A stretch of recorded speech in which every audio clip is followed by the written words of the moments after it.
సూపర్గా నేను మామిడికాయ పచ్చడి పడుతున్నాను. ఈ చెట్టు వచ్చి మా మావయ్య వాళ్ళది. ఆ మావయ్య చెట్టు కాయలే తీసుకున్నాను నేను. అతనే కట్ చేసి ఇస్తున్నాడు ముక్కలు.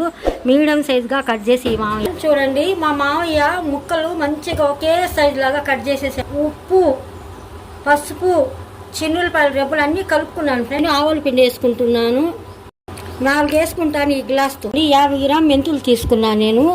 2 వచ్చి చిన్నులపాయల గడ్డలు తీసుకున్నాను. చిన్నులపాయలు, మెంతులు మంచిగా ఇలా కచ్చా పక్కగా నేను చిన్నులపాయలు వేసుకుని మిక్సీ పట్టేసాను. కారం వేసుకుంటున్నాను చూడండి. 2 గ్లాసులు వేసుకున్నాను. ఇంకా 2 గ్లాసులు వేసుకోవాలా. ఈ గ్లాస్తో వచ్చి నేను 4 గ్లాసులు వేసుకున్నాను కారం. కొంచెం బళ్ళారి కారం కూడా వేసుకున్నాను. 2 కలిపి వేసుకున్నాను. ఇదంతా కలుపుకున్నాక నేను శుభ్రంగా కలిపేసినాక నూనె వేసేటప్పుడు మళ్ళీ చూపిస్తాను. 1 కిలో నేను శనగ నూనె తెప్పించి వేస్తున్నాను చూడండి. 2వ రోజు ఫ్రెండ్స్ నా ఇంట్లో. కానీ ఒకసారి ఏమైతే నా సబ్స్క్రైబర్